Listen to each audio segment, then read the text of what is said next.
के time passing year अगर आपने गलत फिल कर दिया है तो उस केस में आप लोग उसे सही कैसे कर सकते हो इस वीडियो में देखेंगे। अब देखो, मैंने आपको एडमिशन वाला जब वीडियो बना के दिया था तो वहाँ पर मैंने आपको बोला था कि फॉर्म को बिल्कुल आराम से भरना है, कोई जल्दीबाजी नहीं करना है, बिल्कुल आराम आराम से जो सही एक्यूरेट डिटेल है आपकी वही फॉर्म में भरना है। और जो स्टूडेंट्स है, देखो जब भी आप लोग एडमिशन फॉर्म के लिए अप्लाई करोगे तो वीडियो में जो मैंने आपको बोला है कि फॉर्म को बिल्कुल आराम आराम से फिल करना है, जो सही डिटेल है, जो डॉक्यूमेंट पे आप लोग की डिटेल है वही डालना। जैसे कि एक स्टूडेंट्स यहाँ पे हमारे पास आए हुए हैं जिन्होंने पासिंग ईयर या जो एडमिशन के टाइम इन्होंने गलत डाल दिया है, तो उनका हम यहाँ पे पासिंग ईयर आप लोग को सही करके दिखाएंगे।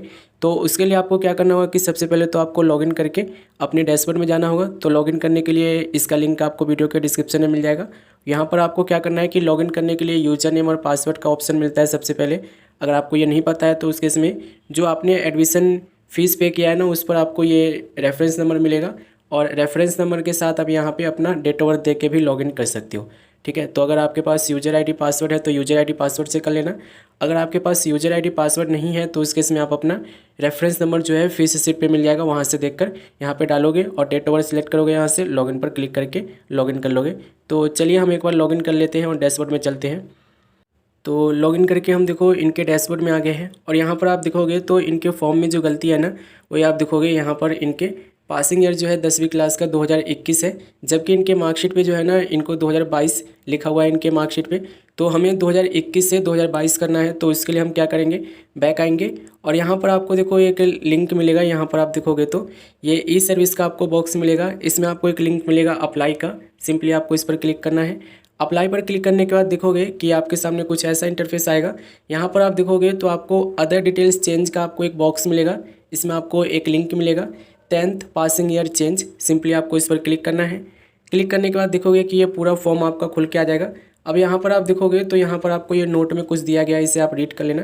देखो इन्होंने बोला क्या है, learner seeking admission in senior secondary course must correctly upload the date of his 10th passing year month. ठीक है, यहाँ पर बोला गया है कि जो आप 12वीं क्लास में एडमिशन के लिए अप्लाई कर रहे हो, जो 10वीं क्लास का पासिंग ईयर है, मंथ है, वो आपको करेक्टली यहाँ पे बताना होता है, नहीं तो आप लोग का एडमिशन कंफर्म नहीं होगा। ठीक है, जैसे कि इनका देखोगे तो पिछला जो डिटेल है ना 2021 का दिखा रहा है, लेकिन इनका मार्कशीट जो है वो 2022 का है। ठीक है, यानी कि 2022 में इन्होंने अपना जो है 10वीं क्लास कंप्लीट किया था, तो वो हम यहाँ पर सिलेक्ट कर लेते हैं 2022। ठीक है, जैसे कि 2022 यहाँ पे सिलेक्ट कर लेना। अब देखो यहाँ पे ध्यान रखना कि ये जो डिटेल आप फिल कर रहे हो ना बिल्कुल एक्यूरेट होना चाहिए, नहीं तो फीस तो जाएगा ही, प्लस अगर गलत हुआ तो उस केस में दोबारा से आपको अप्लाई करना पड़ सकता है। तो जैसे कि इनकी मार्कशीट को हमने देखा है, इनकी मार्कशीट जो है अप्रैल 2022 की है। ठीक है, तो 2022 हमने यहाँ से सिलेक्ट कर लिया है। अब सपोर्टिंग डॉक्यूमेंट में क्या दोगे, तो सपोर्टिंग डॉक्यूमेंट में आपको मार्कशीट देना है। ठीक है, मार्कशीट अपलोड करना होगा यहाँ पे। तो जैसे कि इनका मार्कशीट हमने ले रखा है, ब्राउज पर क्लिक करेंगे और फाइल पर क्लिक करेंगे और यहाँ पर हम थोड़ा सा ये जहाँ भी हमने इनका मार्कशीट इनसे मांगा है, जैसे कि यहाँ पे हम सिलेक्ट कर लेंगे। अब ये देखो इनका ये मार्कशीट है और इस मार्कशीट को आप ध्यान रखना कि नीट एंड क्लीन होना चाहिए। ठीक है, आपकी जो इस पे डिटेल है ना मार्कशीट पे, वो पूरा दिखना चाहिए अच्छे से। ऐसा नहीं है कि आपका कुछ डिटेल दिख रहा है, कुछ डिटेल नहीं दिख रहा है।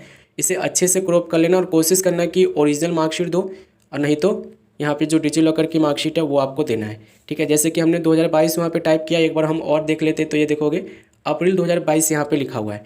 ये हमने यहाँ पे सिलेक्ट कर लिया है, डन पर क्लिक करेंगे और ये हमारा डॉक्यूमेंट जो है अपलोड हो चुका है। अब देखो इसके लिए हमें पेमेंट करना होगा, तो पे नाउ पर क्लिक करेंगे।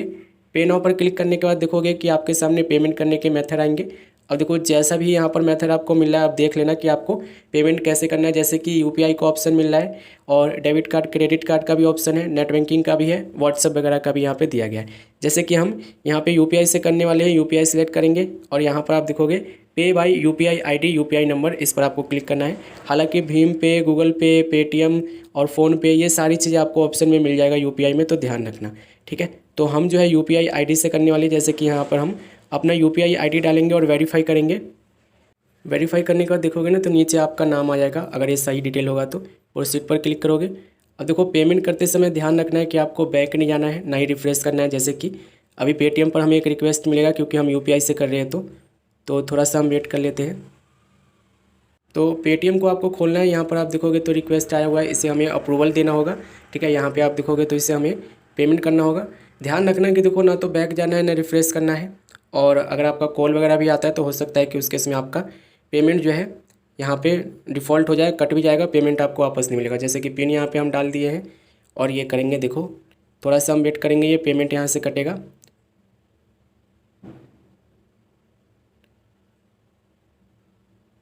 तो देखो वेट करना होता है, जैसे कि ये देखो डिक्लाइन आ गया है 41 सेकेंड का। अब यहाँ देखो अकाउंट से कट गया है हमारा पैसा, लेकिन यहाँ पर अभी प्रोसेसिंग ही है। तो अभी आपको देखो यहाँ पे वेट करना होगा। आपको रिफ्रेश करोगे, बैक जाओगे, कोई फ़ोन कॉल वगैरह आता है उसे अटैम्प्ट करोगे, तो उस केस में हो सकता है कि आपका पेमेंट कट जाए। आपको जो है मतलब यहाँ पे फेल दिखाएगा और आपका पेमेंट कट जाएगा, आपको पैसे वापस मिलेंगे नहीं। तो इसे आप ध्यान रखना। देखो जैसे कि ये देखो ये ग्रीन कलर में आ गया ना, इसका मतलब पेमेंट हो गया। अब उसी वेबसाइट पे आना है, जैसे कि यहाँ पर हम अपना गूगल क्रोम खोल लेते हैं जहाँ से पेमेंट कर रहे थे। यहाँ पर आप देखोगे तो पेमेंट हमारा सक्सेसफुल हो चुका है। ठीक है, एक बार हम लॉगिन करके दिखा देते हैं कि अभी स्टेटस क्या है, पासिंग ईयर चेंज हुआ है कि नहीं हुआ है। तो लॉगिन कर लेते हैं।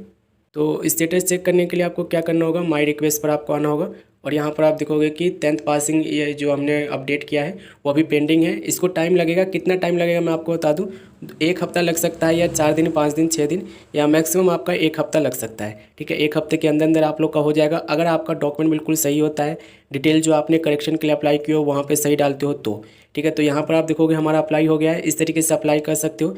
यहाँ पर देखो जो चार्ज लगा है पासिंग ईयर चेंज करने का वो 250 रुपये लगा है। प्लस इसमें आप लोग जब पेमेंट करोगे तो कुछ बढ़ भी जाएगा, जैसे कि प्रोसेसिंग फ़ीस होता है, कन्वीनियंस फ़ीस होता है, प्लेटफॉर्म फ़ीस होता है। तो ये सब जब आप लोग का मतलब पेमेंट करते हो ना तो ये बढ़ जाता है। तो आप लोग जब पेमेंट करोगे तभी आपको पता चलेगा। वैसे फ़ीस जो है 250 रुपये यहाँ पे बताया इन्होंने। ठीक है, तो अगर आपको करना है तो इस तरीके से आप लोग कर सकते हो। कोई दिक्कत आएगा तो कमेंट कर लेना। मिलेंगे अगले वीडियो में।